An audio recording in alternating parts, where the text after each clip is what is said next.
So the housekeeping with Zoom, we've done that. Yay, that's great.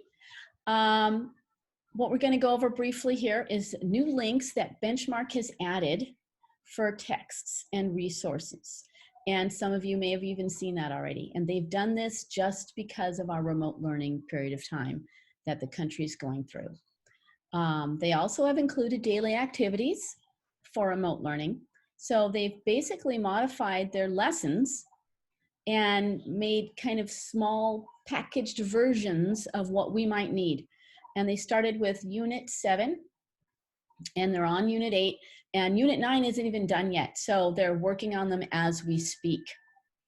In addition to these daily activities for remote learning that are teacher focused, you know, here's what teachers can do, here's a little package of our learning. They also have student companion slides that they've created, which are very similar to the teacher activities. And we're gonna just lightly touch on how instead of using these materials, you can go old school, and by that I mean pre-COVID-19, on assigning text and resources through the Benchmark platform, which has always been something that we can do. And then I've got a little packet of extra resource ideas for Benchmark. So I've included that little packet of ideas, and, you know, as I say, left over from a Tech Thursday that never happened, and some previous Tech Thursdays as well.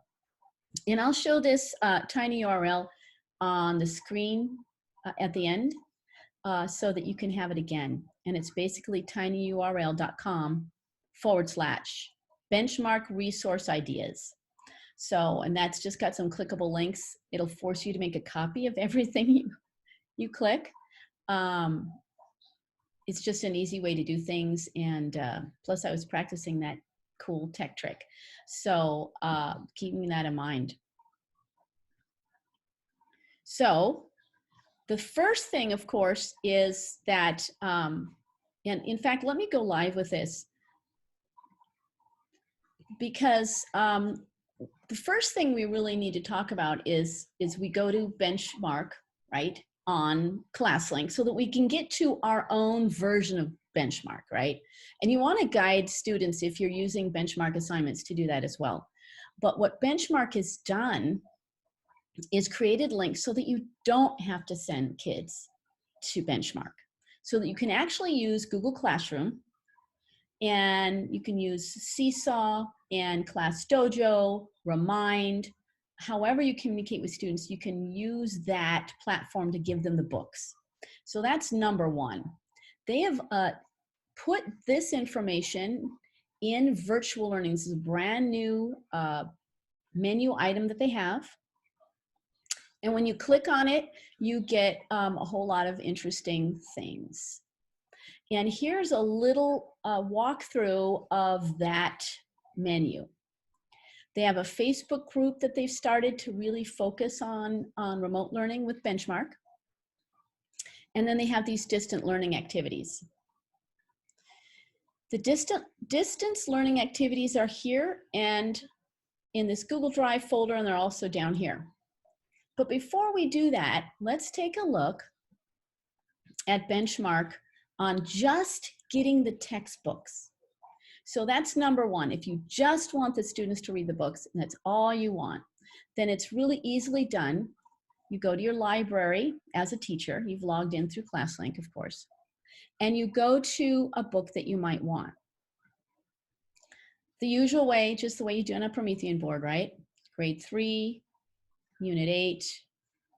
And we're going to notice that you don't want the TRS, right? You can use the video. In fact, take a look. Here's the Unit 8 video.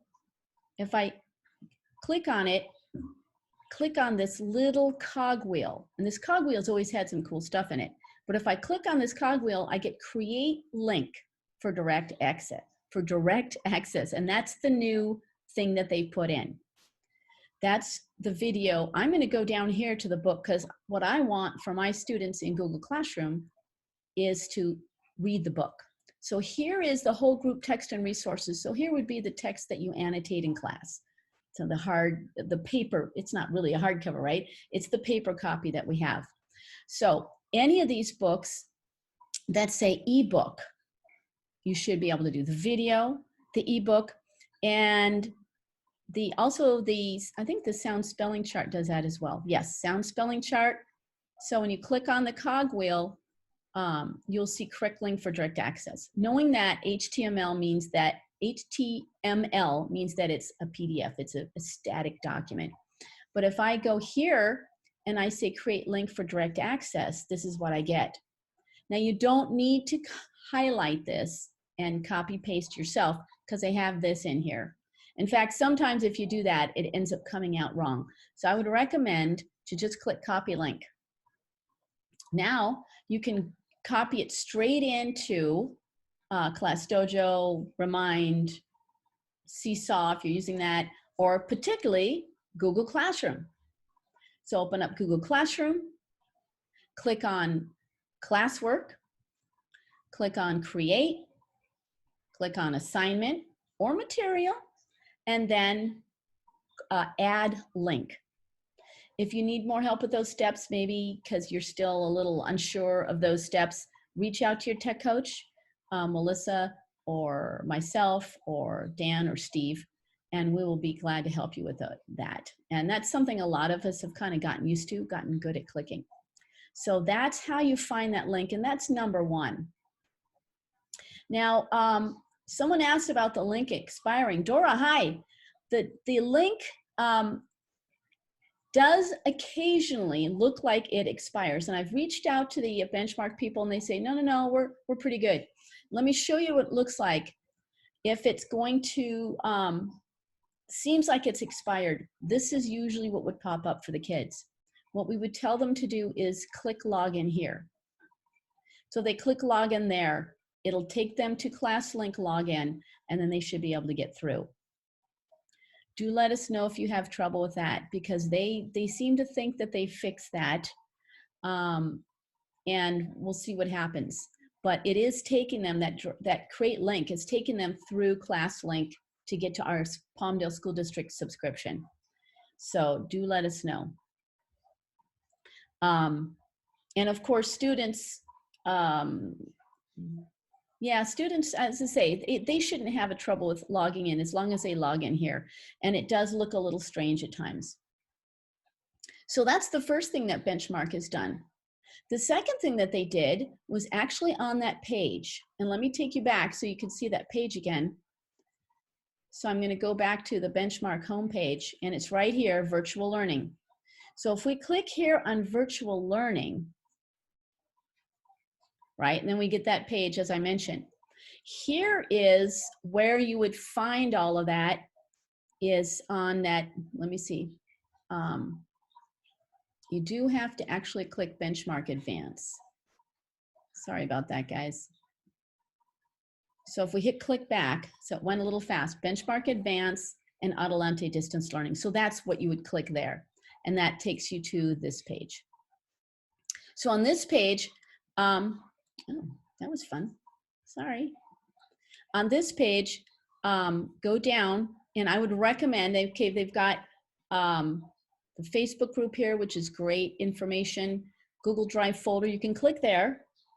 But I would recommend that you click on Benchmark Advance and click your grade level, because that'll be a faster way to go to it. So when you do click on that, you end up with a Google Drive folder that they're sharing with you. If you click on your grade level that way, that you get all your unit activities here and student companion slides. So if I'm going to go to Unit 8, and I'm going to open that up, and then I'm going to end up with something that looks like this. So these are teacher activities. This is a teacher slideshow. So, oh, actually, that's the student slide. I went a little too fast, showed you the student slideshow. So here are the teacher slides. Apologize.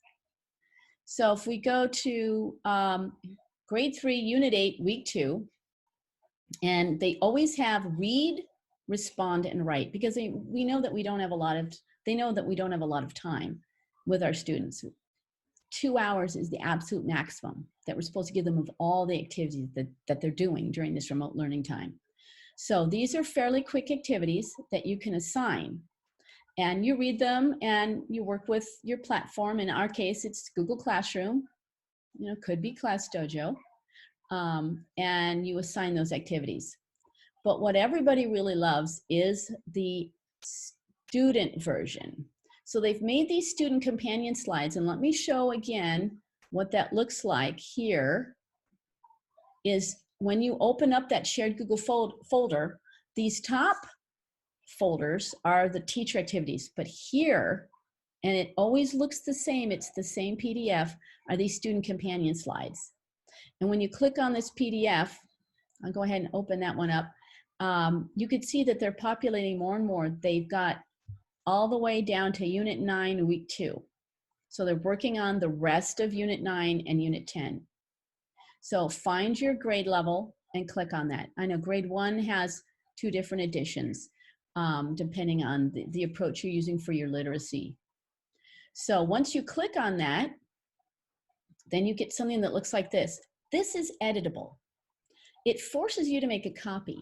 So once it just says make a copy, and you click on make a copy, and now it's in your drive, and it's your editable version. So you can take out what you want, you can put in what you want. And what's kind of nice is that they also have things for students that can be typed on, which is nice. Now I noticed though that, for example, here's the reading, that might be hard to read. So I might almost recommend putting in a link. So one could say insert link. I have to actually indicate that first. And here's a link button right here. That's even easier. If you do this and then you insert that link of that textbook, that might be a nice thing to do so the students can open it up larger. So that would be very handy to do that. And I actually took this particular week, didn't want the students to do all the days because they've got 5 days of work on there, and just took off everything but day 1, 2, and 3. I'm sorry, everything but the assignments 1, 2, and 3 for day 1. So we left day 1 on there, and then see you tomorrow. So we're able to edit it. But what's nice is they've got text boxes the students can write on, and they've got all kinds of activities for them to do. Not all kinds, happily, but just that read, respond, and write. Those 3 activities is really what they focus on. So those are 2 things that Benchmark has that can be really helpful. The other thing, of course, is in Benchmark is to simply assign things. You could put the link to Benchmark into Google Classroom. So the students would click on the link for Google Classroom. Now, if you're worried that your students are young and they don't know how to click on assignments, it's important to know that they do have some videos that you can give to the students. For example, on this virtual learning page, it says how-to videos. There's a how-to video for students, both it's like TK to first, and then 2nd through 6th. So they've kind of done the video a little higher level, a little lower level, so that students can see that they click on assignments, they click on book shape to open their assignment. So it's a little tutorial for the kids, about 4 minutes. It's really pretty nice. So if you do it that way, here's the advantage. You can edit a book the way you want. And so that's kind of something that we've always had available. And that's another way to do it. The create link that we have is just the book. You cannot give them a customized version of the book if you use that create link. And let me go ahead and click on that one again. So if you go to create link, you're not going to get a customizable version of the book. This is just the book. But if you go through assignments, which is actually here as well, add to assignment, okay, you can do it there, or you can go up here in the top right and you can click on assignments. Now you can actually assign a book that you've customized. That's what they'll get. They'll get a book that you've added pages into. They'll get a book that you have put Post-it notes in with questions you want them to answer. You can add videos. You can take out pages. There's a lot you can do. And back in the day, some of you already know this, how to do this, but back in the day, we used to be told that click no. But if you click yes, then you can customize the book. And that's something I would say to reach out to your tech coach about. And so you would say yes. I want to mention that the students, they can go to Benchmark and they can just read their library. They actually have the library for Benchmark right there available to them. And when they open up the book, they might get the same notice. I don't remember that happening before, but it definitely happens now. And then just tell them to click no, or tell them to click yes and annotate the book. That could be a whole nother pop-up webinar. So if you put yes, you've got this blue and white grid. That means you can edit it. Once you edit it, you'll be able to send it out to the students. And then they've got that specialized book that they can work on. So that's an important thing to know. And that's something that we've had in Google and all the time in Benchmark. Let's see if I can find what one looks like real quick here. If I go to 4th grade, I think I have. See this blue and white, opinions about zoos or whatever it's called, opinions about modern zoos. So I've got the regular book here.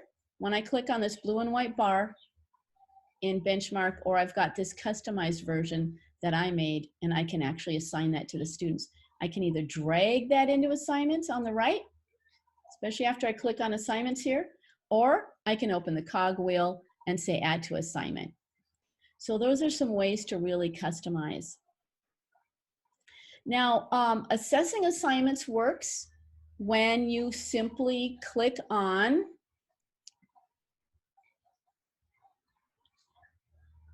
assignments. So I'm going to click on assignments, and I've made a couple of assignments, and students have done a little bit on it, my fake students.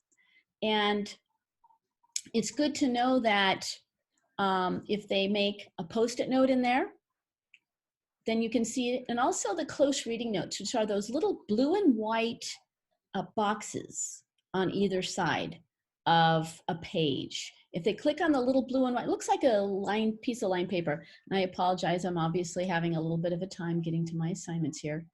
But if you click on that, then, and if they click on it and they write on it, you'll be able to see that.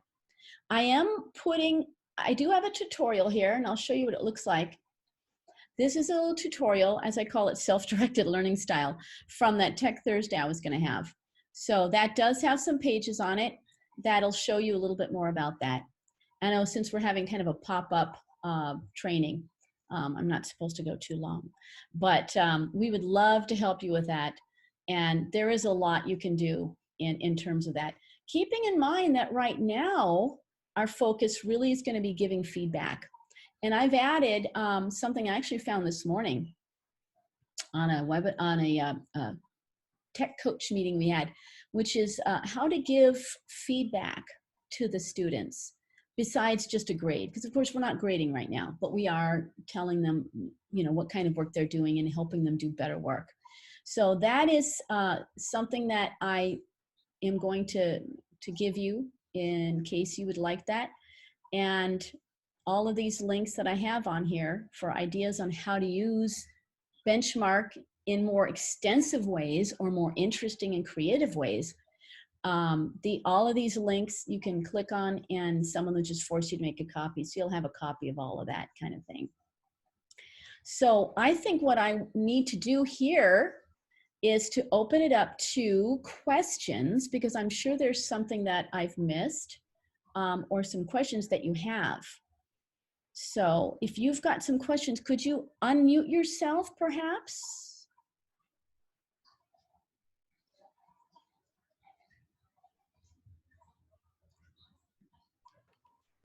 Anybody Hey, have? hi, Jerry. This is Karen. Can you hear me? Yes. My question is, I've been assigning the decodable readers for first grade, and I asked the kids to highlight, whatever phonics activity we're working on for the week. And some of the kids are able to access it, and other kids tell me, and parents have even sent screenshots that they can't use the wrench. Is for some reason it's all grayed out. Do you have any idea why, it's the same assignment being sent where some kids can look at it and some kids can't? I have an idea that maybe maybe some said yes to customizing and some said no. I know, Okay, so yeah, is that a screen that they'll get right away when the book pops open? They will see the same thing that we do, customize yes or no? they should. They should see that. And if not, um, let's see, I wonder if they have the edit tools. I'm not sure if they do have this because as a teacher, you have this is present mode.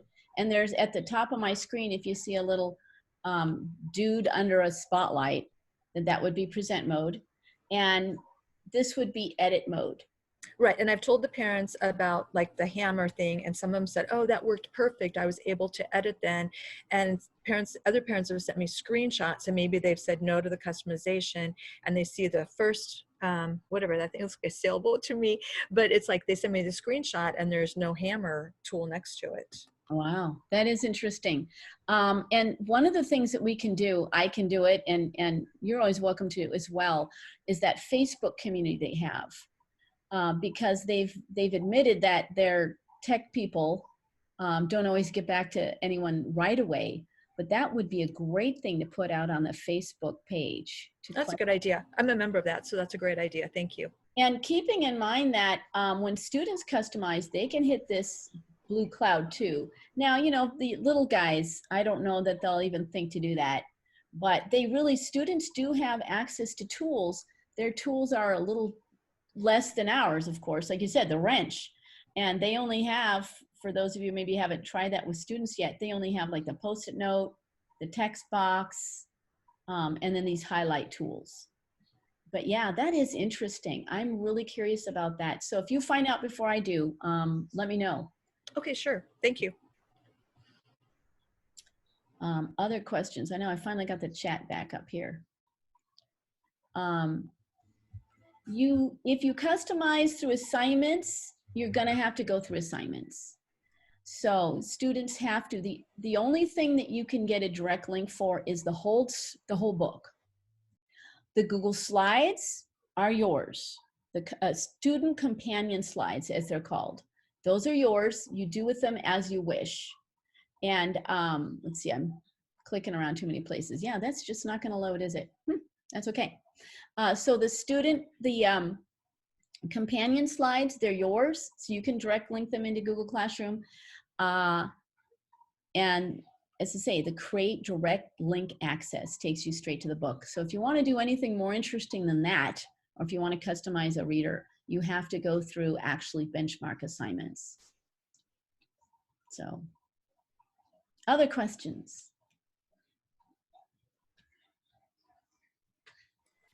Hi, Jerry, it's Velvet. I missed the very beginning because I was in another meeting, but was that just showing us how to go to, is that the best way to do it, to go to class link and then have them click on their benchmark universe there? Is that the best way to get to it? I would, yes. Okay. Unless all you want to do is give them a book, because a way that is kind of nice, some of you give them a leveled reader, and in Google Classroom, you can give it to certain students, and a Google Doc. Okay. Because frankly, assessing work through benchmark is okay. It's a little cumbersome. It's okay. It's not terrible. But if you want to look at like what they did in the benchmark book, you have to go one at a time on each student. So well, that's why I was asking if you could do it with the ELD book too, because I was doing this the other day, and in the upper corner up there where it says share, and then it kept going to all students, and I thought, no, I don't want it going to everybody, so I didn't post it. But I guess the other way you said to do it was in Google Classroom and just make a link, right? Yeah, if you go to Google Classroom and make a link to there's ebooks, some of the other resources, you can give it in Google Classroom to certain students. Okay. All right. You just have to unclick all students. So yeah, but Okay. yeah, it's tempting to do it that way. And I don't mean, hopefully I didn't interrupt you, Velvet, but there are all these other ideas on things Yeah. you can do with the readers. You don't have to just do the typical, answer the questions. Okay. So I know Okay, there's a lot thanks. to do. Yes. Okay, I know I didn't get to the chat very well, and I apologize. Anyone have a chat question? I know Melissa was helping too, which was, thank you, Melissa. That any other questions perhaps that we didn't get to?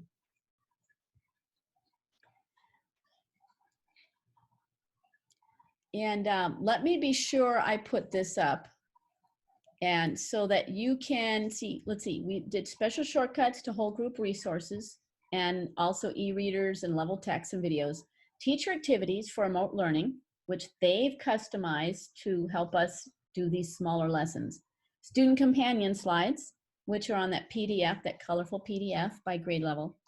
Also, you can still customize assignment texts, and also reviewing student close reading notes and post-its, which happens inside Benchmark. So say, not my favorite way to do it, but you know what? It could work for you. It could be perfect. Let's see, some new messages. Now, keep in mind that if a parent or a student tries to get in through ClassLink or to Benchmark, they have to be signed in, their student has to be signed in with their Palmdale School District account. So a lot of times parents will get frustrated because they're actually signed in with their personal Gmail or their personal Yahoo mail or whatever it is. And they don't realize that they need to switch accounts. Of course, as you probably know, or I don't know, maybe you don't, switching accounts is pretty easily done in that top right corner. You click on the little head or the little circle with the initial in it.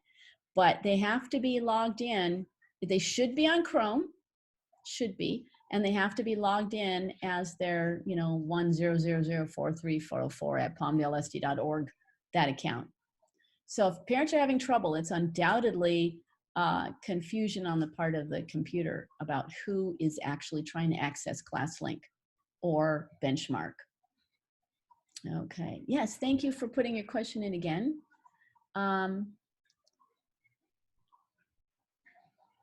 Yeah, how would they draw their picture in their shared reading workbook? That's an interesting question. They can certainly,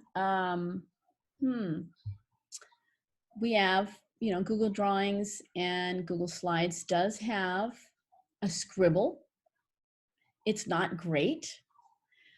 I might almost want them to draw a picture on a piece of paper and then hold it up to the screen, because all they have to do is click insert and the camera and take a picture of their work. So I would definitely think about doing that. And there are some other apps. If you reach out to your tech coaches, we do have some apps. iPad has a couple that the kids can get so that they can draw digitally.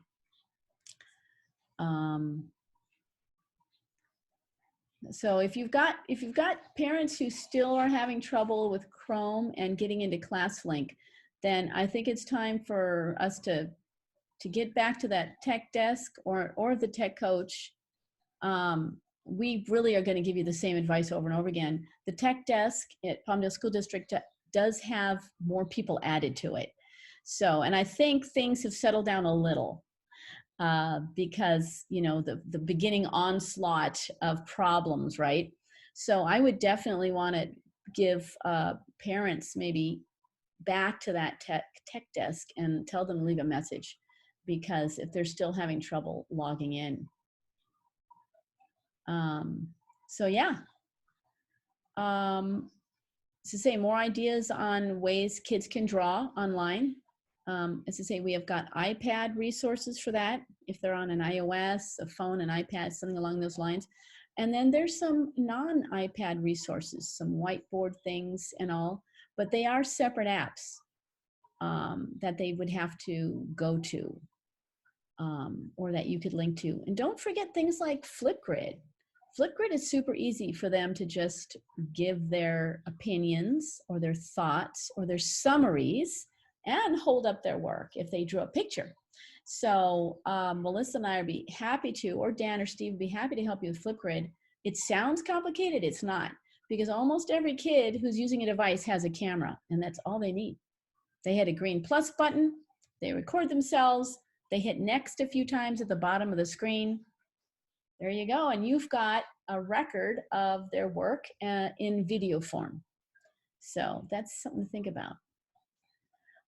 Any other questions? Yes, that's a good point, Carol, that students can get ClassLink from online services dropdown from the Palmdale School District website. So, and I think it's cl.palmdalesd.org. If you need that one, we can get you that direct link as well. The best way is to go to palmdalesd.org and then click online services. And I know the new website is kind of funky. It has that kind of flippy thing, but it's there. It just takes a little patience to click on online services and find ClassLink. I don't know, Flipgrid time limit, especially now, I think it's open a lot more. Teachers had, before COVID-19, I think they had a time limit. I'll have to get back with Melissa on that. She's our Flipgrid expert, but they can record quite a bit. It can be a pretty long recording that they make. So yeah, no, it's not just your computer. I think it's supposed to be cool looking, but I'm not sure. But it's a little annoying, but it just got to be patient. Good tech skills, learning how to click where you want. To say there is a lot with Benchmark that we can do. I would recommend those teacher activities to look at that: read, respond, and write. Just every day, it's a nice little structured routine. Personally, I think it's a little too much work. If you did all of their activities, every day, they have 5 days worth of activities. And I would love to add some things, as I mentioned, from my tiny URL, and make it different, change it up, right? Let students choose. So Tech Tuesdays, Tech Help, yeah, why not? That's a great idea. I love it. I haven't been to one yet, that Tech Help thing. One of the tech guys is broadcasting on Facebook Live. I think that's what you're talking about. Right, Mitzi? That's what I think it is. So fantastic. So we're still, oh, thank you for adding that, Velvet. cl.palmdalesd. Is that the one? Okay. So yeah, great. Up to 5 minutes. Okay, up to 5 minutes on ClassLink. Oh, thank you, Kathy. Yeah, that is pretty long, actually. So you could get a lot of information in 5 minutes. Can you imagine a kindergartner telling a story on Flipgrid? It could go on for more than 5 minutes, right? This one time? No, I'm just kidding. It would be fun, though. It's so adorable. And there's a lot you can do with Flipgrid, too much. So don't even worry about that. Just, it's a great place to collect responses right there. And then you can give feedback right inside the app if you want to. So feedback right now, as you know, is a big wide open idea. I say wide open, I say, think outside the box on how you can help your students grow and become better readers, decode words, think critically, relate ideas from their stories to real life. There's so much that can be done and differentiate for them. So thank you. Anyone else? Questions? You guys are awesome. Keep up the great work. As I say, maybe put out that information about a forum. And please hit us back. There's my website, my email right there. And please feel free. We've slowed down a little bit. We're still plenty busy, the tech coaches, but we would be happy to not only help you out, but learn from what you're doing so that we can assist other teachers and know what's going on out there. we're a little isolated in knowing how these things actually work in real life right now. So thank you very much. And as I say, please hit us up so we can follow up.